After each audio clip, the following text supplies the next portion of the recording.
नमस्कार, मैं राकेश परमार और आप देख रहे हैं महत्वपूर्ण मुद्दा।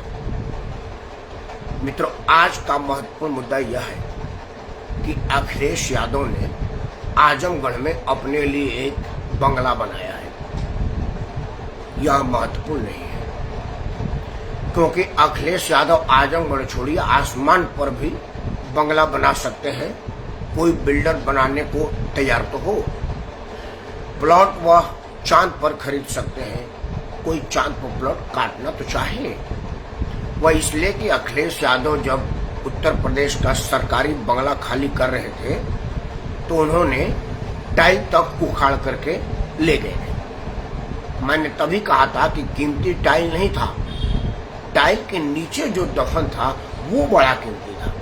और जब टाइल उखाड़ के ले जा चुके हैं तो अखिलेश यादव इस टाइम इस स्थिति में है कि वो धरती नहीं, आसमान नहीं, जहां भी, मतलब आप जहां कल्पना नहीं कर सकते वहां भी वो प्लॉट खरीद सकते हैं और शानदार से शानदार बंगला बना सकते हैं। वैसे सिर्फ अखिलेश ही क्यों, मायावती, लालू प्रसाद, अरविंद केजरीवाल, मतलब भारत के राजनीति में जो लोग मुख्यमंत्री या कैबिनेट मंत्री तक की सफर तय कर चुके हैं वो धरती, आसमान, पाताल तीनों में कहीं भी बढ़िया से बढ़िया प्लॉट ले सकते हैं। यह भारत का दुर्भाग्य है कि इस पर चर्चा नहीं होता है, तो मैं भी नहीं कर रहा। मैं चर्चा कर रहा हूं कि भारत के राजनीति में रहने वाले लोग अपने जनता को सीधे सीधे उल्लू बनाते हैं और पढ़ी लिखी समझदार जनता बनती है, उस पर कोई विवाद नहीं। उसका एक वानगी मैं आपको बताता हूं।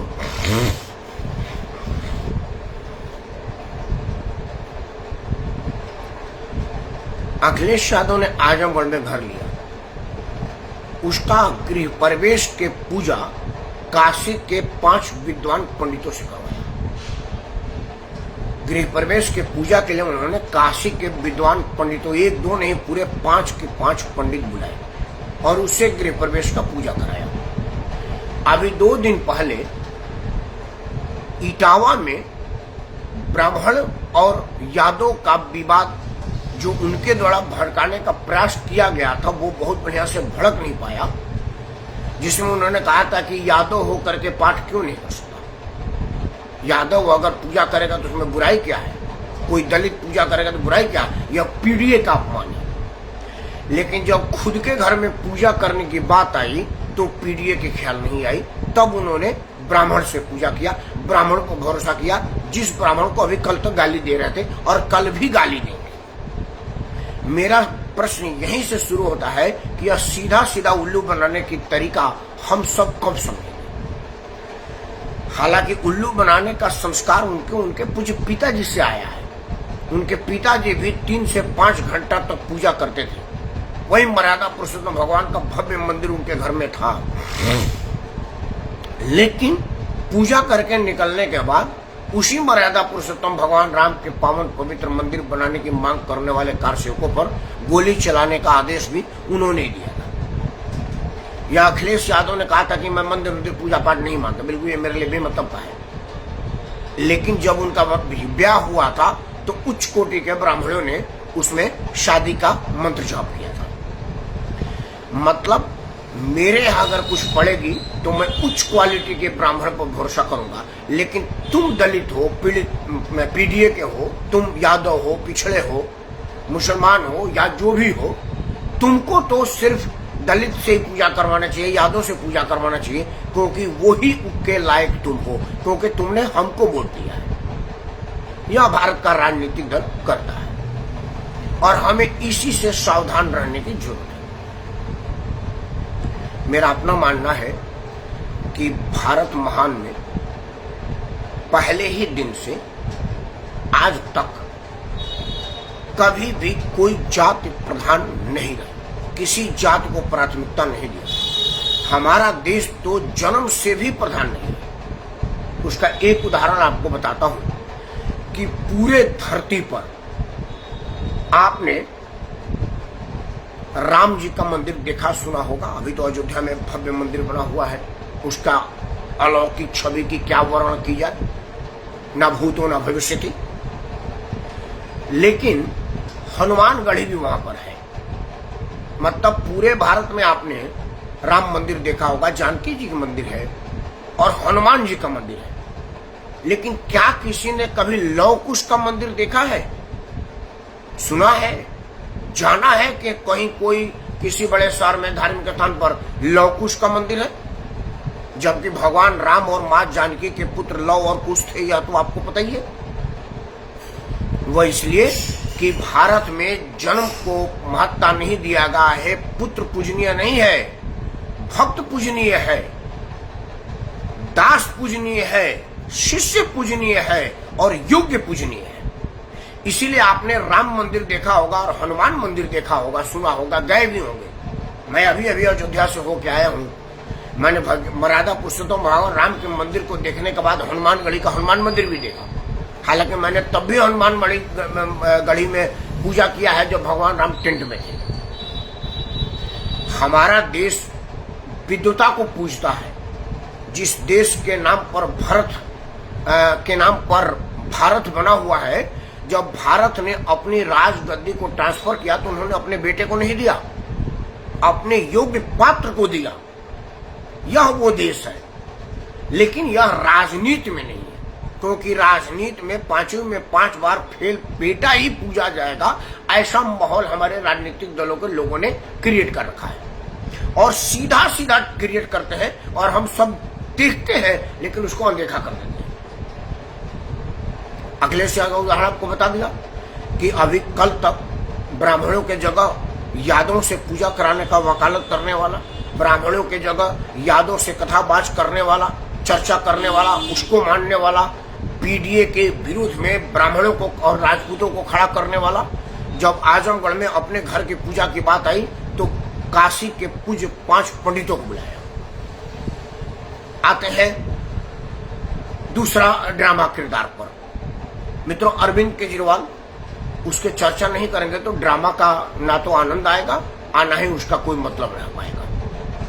अरविंद केजरीवाल कहा था कि ना बंगला होगा, ना गाड़ी होगा, ना ये होगा।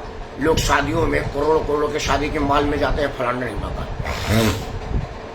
अरविंद केजरीवाल के बेटी की शादी हुई तो दिल्ली के सबसे टॉप होटल में टॉप व्यवस्था में हुई और अरविंद केजरीवाल राष्ट्रीय त्योहार 26 जनवरी को बाहर निकला हुआ 5 और अपने शरीर से 2 इंच बड़ा कुर्ता पहन करके और चप्पल फ्लोटर में नौटंकी की तरह से खड़ा हुआ था। देखने में ऐसा लगता था जैसे कोई भिखारी खड़ा हो। वो राष्ट्रीय त्योहार था।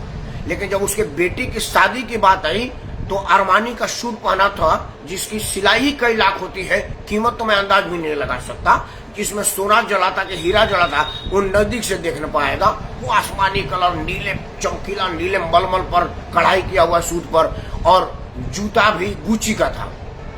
मैं यह सब लाख के नीचे होते हैं, 1000 में तो सब मिलते ही नहीं है। और क्या नाच रहा था। दूसरों को शादियों में कम खर्चा करने की फरमान जारी करने वाला, कहने वाला, अपनी बेटी की शादी दिल्ली के सबसे महंगा होटल में किया। यह सीधा सीधा राजनीति में उल्लू बनाने का है और हम सब बनते आ रहे हैं। हमारा दिमाग कब खुलेगा? लालू प्रसाद की बात कर लेते हैं। गरीबों को सताओ, गरीबों को तड़पाओ की बात करने वाला लालू प्रसाद यादव जब अपने पे आती है तो बगल में कोई गरीब को फटकने नहीं देता। उसने अपने से 2 बेटों की शादी की और अपने 9 बेटियों की शादी की। लालू प्रसाद के बच्चों को मैं नहीं जा रहा क्योंकि मेरा यह नहीं मानना है कि आपकी बेटी कितना है, बेटा कितना है। लेकिन लालू प्रसाद ने अपने सभी बच्चों की शादी की। वो हर पिता का धर्म है। मैं भी प्रयास कर रहा हूं मेरी एक बेटी की शादी हो गई, बाकियों का हो, आप सबों का आशीर्वाद मिले। इसमें लालू जी कहीं कोई गलत नहीं है। लेकिन मैंने कभी नहीं कहा कि मैं किसी भिखारी से अपने बेटे की शादी करूंगा। ये मैंने नहीं कहा। मैं ISP ढूंढ रहा हूँ, इंजीनियर डॉक्टर ढूंढ रहा हूँ। अगर उसको मेरी बेटी पसंद आ जाए तो मैं तो टाटा बिरला से शादी करूं, लेकिन वो लोग मेरे को पसंद नहीं करेंगे। मेरी इच्छा वही है। लेकिन लालू प्रसाद गरीब को अपनाने, गरीब को सताने, गरीब को मिलाने की चर्चा करते हैं। लेकिन जब उन्होंने शादी की तो अपने से 1000 गुना ज्यादा बड़े में की और वो उनका फर्ज भी था।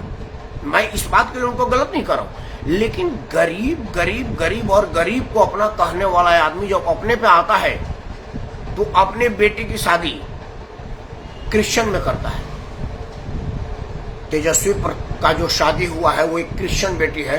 पूरा बिहार में किसी अहिर की बेटी उसको पसंद नहीं आई, या कोई अहिर की बेटी उसके लायक नहीं थी। यह है ड्रामा। राजपूतों से वैर की पाठ पढ़ाने वाला मुलायम सिंह यादव को जब अपने बेटे की शादी करनी पड़ी, एक बेटा जो उनका बेटा और एक बेटा जो उनका बेटा नहीं है, दोनों ही बेटों की शादी उन्होंने राजपूत कन्याओं से किया। मतलब खुद के घर के बहू राजपूत चाहिए, खुद का रिश्ता राजपूत से चाहिए, आप राजपूतों से वैर रखिए। मेरा प्रश्न है कि राजनीतिक दल के लोग हम लोगों को शरेआम उल्लू बनाते हैं और हम इसको कब तक समझ नहीं पाते हैं, कब तक नहीं समझ पाएंगे। आज मेरा पीड़ा इसी पर है। 4-5 उदाहरण मैं दे देता हूं कि राजनीतिक दल के लोग कैसे उल्लू बनाते हैं। मित्रों, आपने सुना होगा कि मुलायम सिंह यादव ने कार सेवकों पर गोली चला दिया था। उसके बाद कल्याण सिंह की बारी आई थी। कल्याण सिंह ने मुलायम सिंह के गुंडों को सरेआम गोली मारने की फरमान जारी कर दिया था। उन्होंने कहा था कि अगर 4 मारे तो तुम 40 मारना। और वो प्रशासन पर जो पकड़ वीर बहादुर सिंह के बाद थी वो सिर्फ कल्याण सिंह की थी। अब तक के प्रशासन में योगी जी को अगर हटा दिया जाए तो जितने मुख्यमंत्री बने उसमें वीर बहादुर सिंह के बाद कल्याण सिंह का नंबर आता है। हालांकि अब योगी आदित्यनाथ का सबसे ऊपर हो गया है निष्पक्ष निर्णय लेने में और प्रशासनिक क्षमता में, लेकिन अभी भी वीर बहादुर सिंह और कल्याण सिंह का इनकार नहीं किया जा सकता। वो कल्याण सिंह अपने सबसे बड़े राजनीतिक दुश्मन मुलायम सिंह के साथ राजनीतिक पारी का शुरुआत किया जब उन्हें लगा कि अब मेरी नैया डबाडोल हो गई है, अब मैं कहीं का नहीं रह रहा हूं, मेरी स्थिति खराब हो रही है। मतलब जब वो अपने पे आई तो मुलायम सिंह उनके भाई। यही हाल मुलायम सिंह की हुई। जब मुलायम सिंह को लगा कि यार स्थिति मेरी बड़ी बिगड़ रही है, मैं कहीं नहीं जा रहा हूं, तो वो फिर कल्याण सिंह के शरण में गए और दोनों लोगों ने मिल करके चुनाव लड़ा। राजनीति में उल्लू बनाने का इससे बड़ा उदाहरण एक और है जिसको मैं बता देता हूं। मायावती जी का चीरहरण हो रहा था और द्विवेदी जी ने अपनी जान पर खेल करके उसको बचा लिया। भाजपा का वो एक झुंड उस वक्त भगवान बनकर मायावती के सामने प्रकट हुआ। चूंकि द्विवेदी उस वक्त उस गेस्ट हाउस में ही थे, उनको भनक मिली, चीख रही थी मायावती और चीख पुकार सुन करके द्विवेदी जी गए। हालांकि उस वक्त दोनों लोगों को मिलकर सरकार की, द्विवेदी जी विपक्ष के नेता थे और सदन में 1 घंटा पहले ही द्विवेदी जी मायावती को भला बुरा और मुलायम सिंह को भला बुरा कह के आए थे। वो उनका राजनीतिक दायित्व भी था।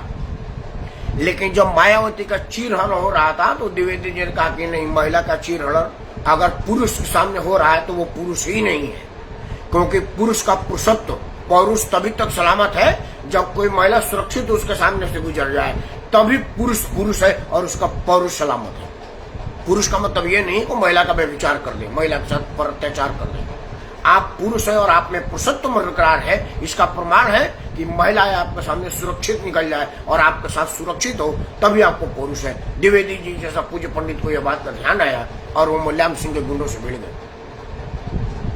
उस जनेऊधारी और शिखाधारी के खौफ से या उसका खड़ा हो जाने से मुलायम के गुंडों की पांव उखड़ गई और मायावती का इज्जत बच गया। मायावती ने मरते दम तक इस बात को निभाया, वो मैं उससे इनकार नहीं कर रहा।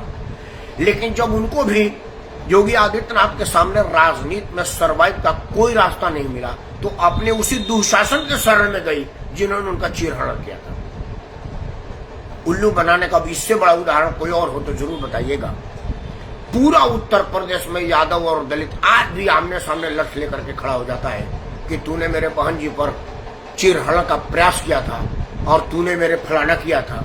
लेकिन उन दोनों लोगों को जब अपनी कुर्सी की रक्षा की बात आई तो दोनों हो गए भाई भाई। मित्रों, वीडियो लंबा नहीं करूंगा, आपको 2-3 बातें वापस कह करके बताता हूं कि राजनीति में अपना भला भला जगवाही के अलावा और कोई नीत काम नहीं करता। जैसा कि मैंने कहा कि अखिलेश यादव ने कल तक कथा बाचों का मुद्दा उठाते हुए कहा था कि अगर वो यादव है तो कथा क्यों नहीं बांट सकता, अगर वो दलित है तो क्यों नहीं पूजा कर सकता, अगर वो पिछड़ा है तो उसको पूजा करने का अधिकार क्यों नहीं मिल सकता। यह ब्राह्मणवाद को बढ़ाने का षड्यंत्र है। हम इसका विरोध करते हैं और वो पूरा हंगामा काट रहे थे। हालांकि वो अलग बात है कि इटावा के लोगों ने कहा था कि सिर्फ ब्राह्मण कथा कहाँ बाँचता है। ये जितने महामंडलेश्वर और टीकाधारी पूजाधारी लोग बने हुए हैं उसमें बहुत सारे यादव हैं और भी बिरादरी के लोग हैं। हालांकि मैं पुनः कह देता हूँ, पहले भी कहा था कि ये जितने कथावाचकों पर, कथित पुजारियों और महामंडलेश्वरों पर व्यभिचार, भ्रष्टाचार या बलात्कार का केस गलत ही सही लगा हुआ है, उनमें से एक भी क्षत्रिय और ब्राह्मण नहीं है। यह बात ध्यान रखने वाली बात है, याद करने वाली बात है कि जिन पर भी लेस मात्र भी उंगल उठी है वो एक भी ना क्षत्रिय है ना ब्राह्मण है। हालांकि मैं फिर भी कहता हूँ कि अगर वो संत है तो संत है, उसे पूजा करने का अधिकार है, उसको प्रवचन करने का अधिकार है। प्रवचन करने के लिए ज्ञान होना चाहिए, जन्म नहीं होना चाहिए। लेकिन वही अखिलेश यादव अपने घर का पूजा काशी के पूजक पंडितों से कराए। उल्लू बनाने का अब इससे बड़ा उदाहरण आपको सामने होकर बताएं। विषय कई है, कितना रखूं, लेकिन आपसे हाथ जोड़ के प्रार्थना करता हूं कि आप इन सब नौटंकियों को समझें और जब मतदान का समय आए तो मतदान के टाइम में इन सब बातों को ध्यान रखें और अपना ध्यान रखते हुए मतदान दें। मतदान उनको दें जो आपका काम करें, मतदान उनको दें जो आपके लिए खड़ा हो, मतदान उनको दें जो आपके मुद्दा को मुद्दा बनाए। मतदान उसको ना दें जब आपको भड़काए और अपने आए तो स्वयं उसको अपनाए। अगर आपको लगा होगा कि मेरा कहना सही है तो आपसे हाथ जोड़ के प्रार्थना है कि सबसे पहले तो आप इस वीडियो को लाइक करें, चैनल को सब्सक्राइब करें और इसे अपने सभी समूहों में साझा करें क्योंकि साझा करने से समस्या अपने समाधान को प्राप्त होता है और अगर समस्या को समाधान मिलेगा तो वह समाप्त होगा।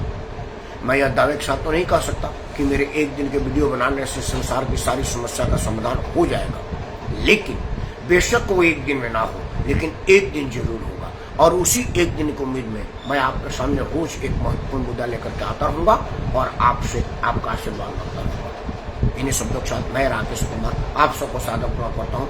जय हिंद, वंदे मातरम और भारत माता की जय।